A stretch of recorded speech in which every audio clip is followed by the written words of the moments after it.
هنا بقى يا جماعه بقى نعمل الفطار مع بعض النهارده. كنت بعمله بقى فطار النهارده بقى حلو. أيوة. هعمل بطاطس مقليه وهنعمل بيض مسلوق. صوريني. وبكه طبعا قاعده جنبي على الرخام اهي زي ما انتم شايفين يا جماعه اهو. حطراك واشتراك وفعلوا الجرس عشان يوصلكوا كل جديد. قولي لهم الاول صباح عليكم، قولوا صباح الخير، عاملين ايه، اخباركم ايه؟ صباح الخير، عاملين ايه النهارده؟ كل سنه وانتم طيبين. وانتوا طيبين. بمناسبه بقى ايه شهر رجب، احنا في شهر رجب وان شاء الله رمضان بقى قرب علينا. هنصوم رمضان. هنصوم يا جماعه دلوقتي وكمان لو انت هتصومي معايا النهارده يا مكه؟ انا صايمه النهارده، هتصومي معايا؟ صايمه النهارده الاثنين وهصوم، تصومي معايا؟ يعني هتفطري؟ لا هنصوم من المغرب. يعني مش هنفطر؟ لا انت بقى لو انت هتصومي هتاكليش دلوقتي.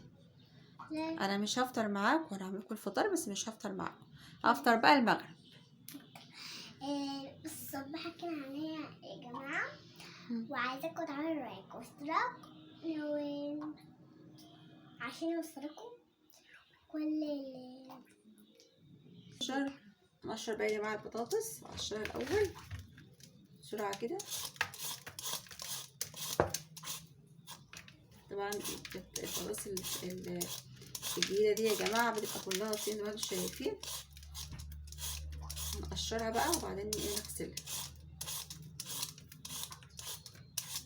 ما شاء الله يعني المبشره ديت حلوه، يعني ايه ما تقشر بسرعه. تعملش يا جماعه قوي قوي قوي. وماما كانت بتقشرني المره اللي فاتت، كانت حلوه قوي قوي قوي. نقشر بقى على طول، بقشر بقى كل نقشرها بقى كده شايفين اهو. Happy birthday to you. فينك؟ تعالي تغني. Happy birthday to you. خلص بس تقشرها وهرجع تاني. اقشر بقى يا جماعه كده البطاطس اهو. انا عايزه بطاطس. ماشي. حاجه بطاطايه. دي بطاطايه. فين حبيبتك؟ بطاطايه. ماشي. انا بكون بطاطايه كبيره. ماشي. حاجه واحده. اصبري يا مكه بقى، اهدي. في واحده وقعت على الارض. ماشي ثواني بس.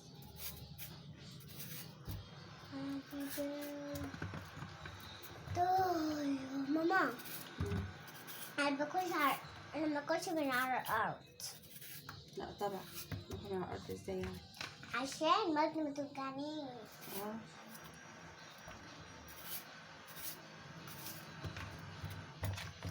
عايزه بقى عايزه بطاطايه كبيره.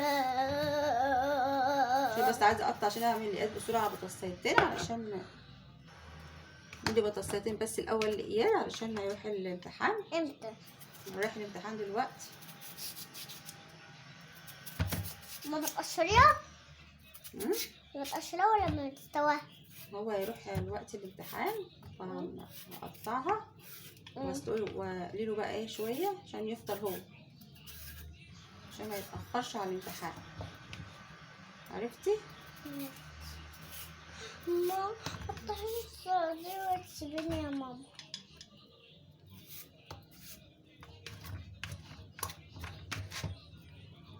ماما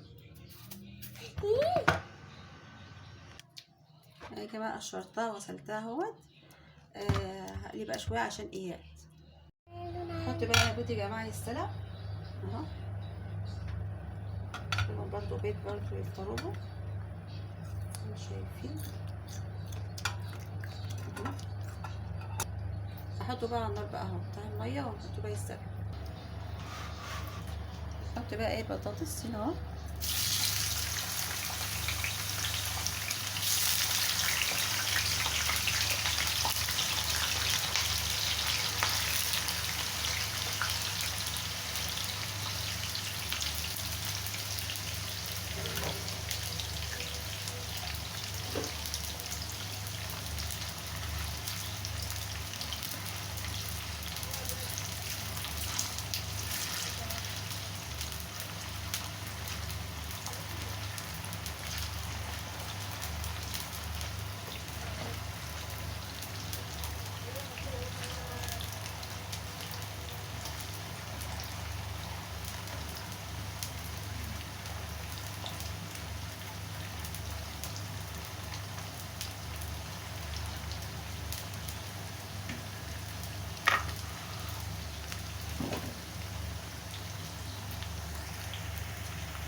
عندي شويه سلطه خيارين من امبارح، فانا قلت بقى ايه هحطهم كده واعمل لهم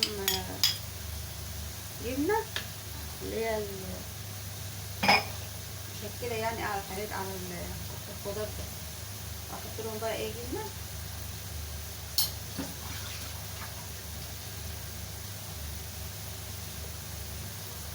جبنه بقى حادقه عندك، يعني انا احط جبنه كده ايه، اي بواقي جبنه بقى عندك بقى بتحطيها عليها. انا يعني باني يعني عندي سلطه جاهزه، فانا حطيتها قلت ايه عشان ما تترماش احطها بقى ايه مع الجبنه. ممكن بقى عندك مش بقى عندك جبنه حادقه واولادك مش عارفين ياكلوها، تعملها لهم كده هتبقى حلوه برده. تحط عليها شويه زيت، نحط برده ايه حته الجبنه برده ثلاجه كده تخش حادقه قوي عشان متبقاش كلها انا بحبها قوي. جبنه ثلاجه برده حته كده من كل حاجه. طبعا كان عندي مش بس كان خلص يعني. ما انا بحب دي قوي الجبنه الثلاجه. ماشي، هنحط بقى ايه شويه زيت كده اهو.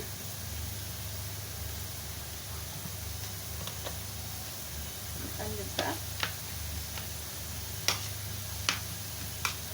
تغيير يعني. اي جبنه بقى عندك جبنه سايحه اللي هي نص السايحه دي برضه تبقى جميله برضه قوي معاها. بس انا ما عنديش بقى كل حاجه عندي خلصانه، بس لو قلت لكم كان عندي المش كنت بحط عليه تغيير يعني من الجبنه العاديه. كمان فيها خضار، فيها جزر مبشور وخيار وطماطم وكزبره وفيها كل حاجه.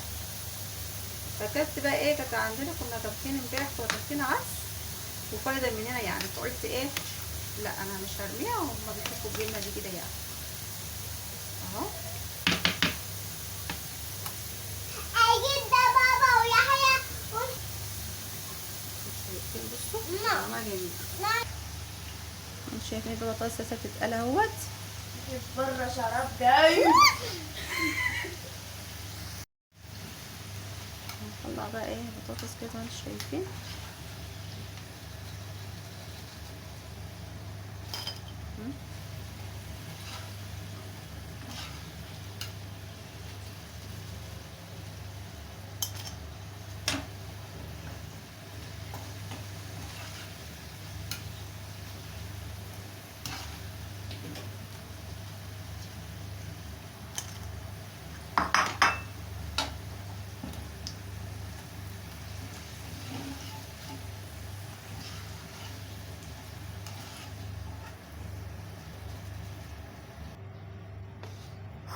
بقى ايه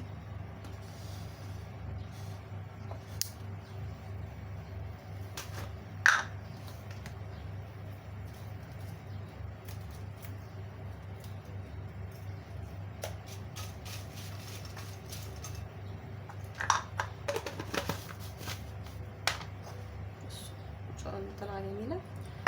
هعمل بقى سندوتش لاياد عشان عنده امتحان دلوقتي، هيمشي دلوقتي عنده امتحان مسائي يعني. وجايب برده فول وطعميه اهو. استنوا بقى دلوقتي بالسلق. هعمل مكه بقى، عملت لك كوبايه لبن تشربها في المكه كده، حط لها بقى معلقه عسل كده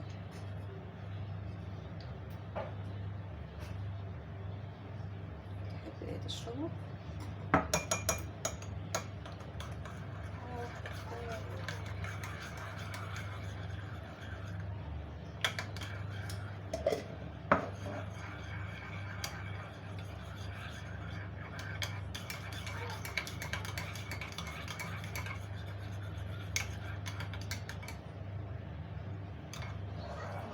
ايه لما يبقى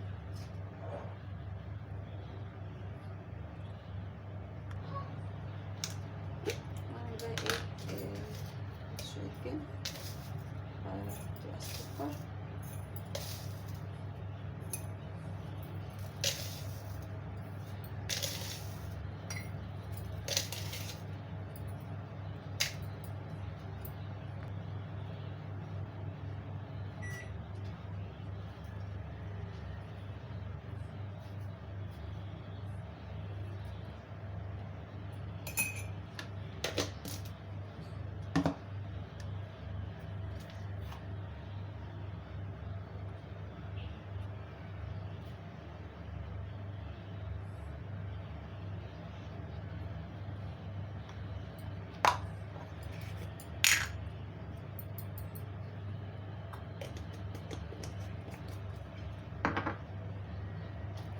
بقى سخنت الفول في الميكرويف مش شايفين.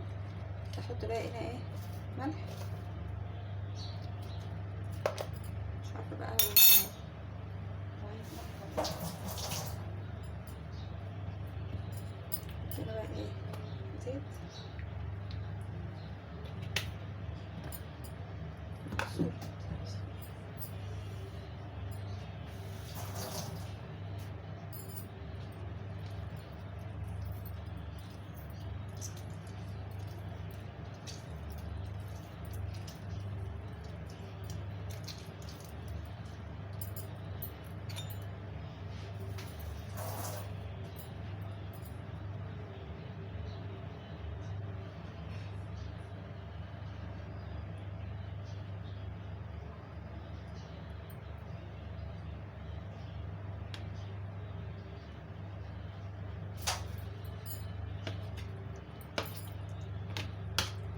بقى ايه الزيت اللي شايف الفول. طبعا سخنته في الميكروويف طبعا اللي بارد. يعني انا بجهز كده ايه الفطار على ما هما يجوا ابو محمد بقى والاولاد وكده يجوا بقى يفطروا مع بعض. طبعا انا صايمه طبعا فمش هفطر معاهم، انا عامل لهم فطار يعني بس انا مش هفطر. فانا مش عارفه بقى هو الفول فيه ملح ولا لا. انا ما حطيتش يعني ساعات بيجي فيه ملح بيحطوا فيه دقه كده فبيبقى حادق. فهما يجوا بقى يدوقوا بقى لو عايز ملح يحط ملح عشان انا ساعات انا بنسى وبدوق ويروح عليا الصيام. زي ما انتم شايفين بقى هنا عندي هنا هدوم هتتغسل. طبعا بغسل هدوم يعني في الغسالة. انتم شايفين اهو بغسل الهدوم يعني اللي بغسله بحطه هنا ايه على الصف هنا. هنا الهدوم اهي الغسالة كانت شغالة على الهدوم وبحطهم بقى ايه في الطبق هنا واسيبهم بقى يتصفوا. اطلع بقى الدور ده وهحط بقى دور تاني. هنا بقى كنا خلاص تحضير الفطار زي ما انتم شايفين. ده عملت بقى اللي هو الفول والطعميه وبطاطس محمره وبيض مسلوق. طبعا كنت عامله البيض لمكه واياد عشان كان بيمتحن. وزي ما انتم شايفين طبعا كنت فطرت اياد وكان مش راح الامتحان يعني من زمان من بدري. كنا خلاص بقى كان ابو محمد بقى والاولاد اجتمعنا مع بعض وعشان نفطر مع بعض سوا النهارده. زي ما انتم شايفين فطرنا بقى ونشوف بقى هنعمل ايه. هنا بقى ايه بطبخ لهم النهارده لحمه ما شاء الله. هنا اهو ولعت على اللحمه. وهنا بقى ايه هعمل البسله. فاحط بقى ايه زي ما انتم شايفين احط بقى شويه زيت.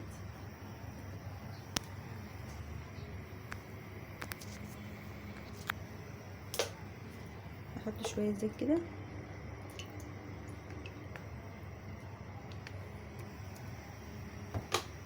احط برضه ايه معلقه سمنه معاه اهو.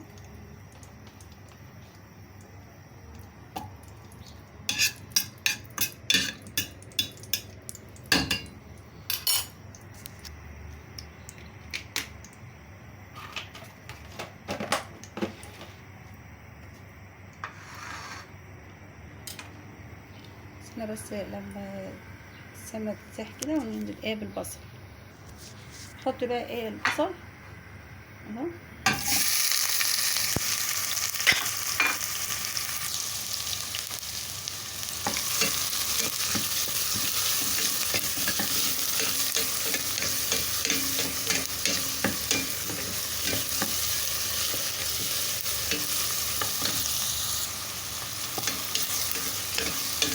هطبخ له بقى النهارده لحمه وهعمل لهم طاجن بسله باللحمه ان شاء الله في الفرن. وتشوفوا ايه معايا انه ايه وانا بعملها ان شاء الله. فانا بعمل بسله بالطريقه دي يا جماعه. شوفوا الطريقه بتاعتي فيها. اصفر البصله بس شويه وبعدين انزل بالبسله وبعدين كده ايه لما تستوي وبعدين احط لها الطماطم. بس انا بس ما تصفر شويه وبعدين نحط البسله. هنا بقى البسله اهوتي كنت طبعا مخزناها في الفريزر يا جماعه. بصوا انا بعينها كده في الفريزر. نحط الجزر عليها وبعدها كده. هنا بقى البصله اهي اصفرت اهي معانا اهوت. هنزل بقى ايه بالبسله اهو. استنوا بصوا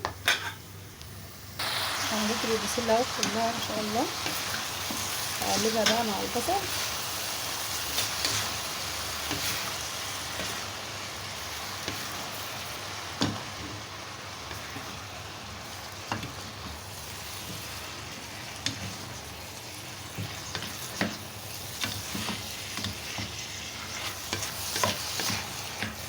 هقلبها انتوا شايفين اهو بس. وبعدين ايه اغطي عليها البخار ينزل ميتها شويه، عم اكون ايه بس نخليها شويه ميه واحط لها ميه سخنه.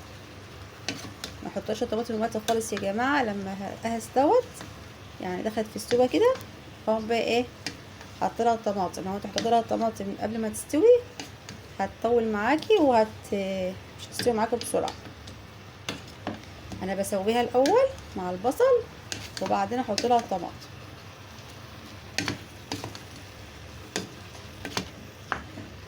اهو. اغطيها بقى شويه كده وبعدين انزل ايه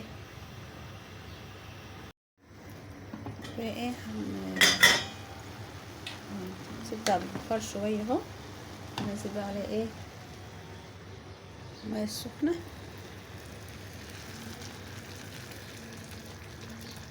تستوي بس شويه فيها، وبعدين نحط لها الطماطم اهو.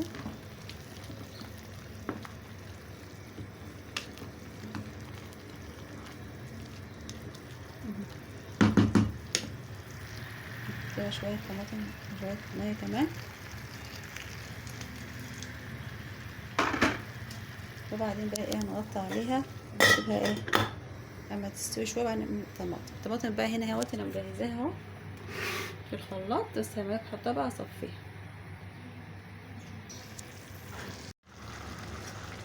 نحط بقى ايه الطماطم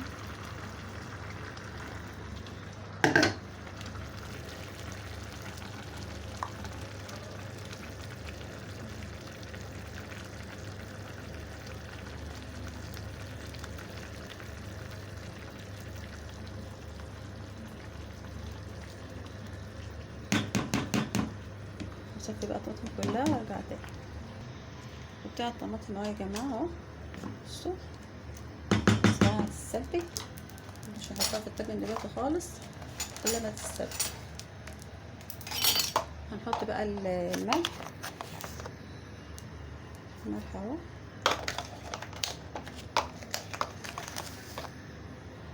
معلش بقى انا اللي بصور نفسي، الحامل بايظ وانا اللي بصور نفسي. هنحط شويه ملح عشان يبقى ندوق. هنحط برضو ايه فلفل، هنحط شويه شطه، هحط شويه شطه برضو اهو.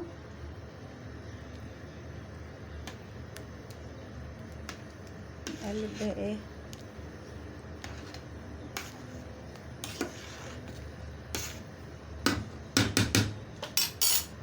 نغطي عليها بقى. نحط بقى ايه تومه اهو. نحط بقى ايه معلقه توم كده حلوه، مش شايفين اهو.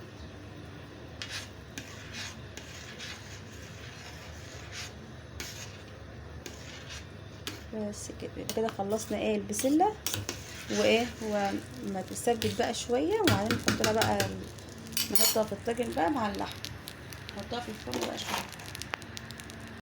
انا بقى في الطاجن اهو ما شاء الله، واللحمه اهيت استوت. هنحطها برضو بسم الله.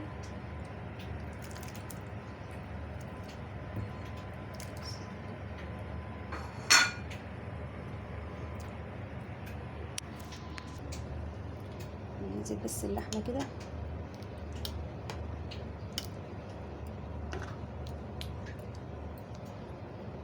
اهو.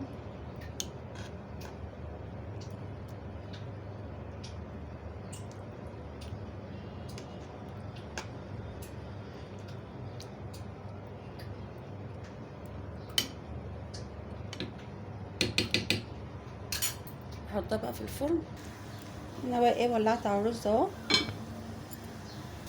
انا بقى حطيت الطاجن اهوت في الفرن زي ما انتم شايفين ما شاء الله بيقلب اهو. بصوا هتاكلوا بقى احلى طاجن يا جماعه. بقى ايه حتى اللي بخدت في الشباك طبعا طبقت البطاطين، فتح الشباك كده ايه شايفين اهو. طبعا هقفل بقى هقفل انزل حاجه واقفل الشباك. وهنا بقى الصاله ايه دي انا مطبقاها لسه بقى ايه هعينها. وروقت بقى الصالون اهو شغل على القرآن. زي ما انتم شايفين اهو. ايه بنغطبه واحنا قاعدين هنا على الكنبه هنا.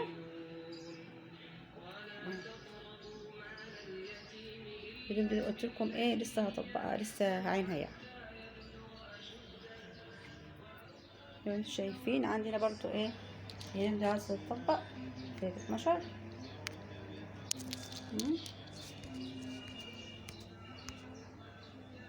هنا بقى كنت حاطه برضو المخدات في الشباك ونفضت السرير يعني وكده. هنزل بقى المخدات واطبق البطاطين واشوف بقى ايه بعد ما اخلص. وبرضو اليوم برضو تطبق برضو عينها برضو.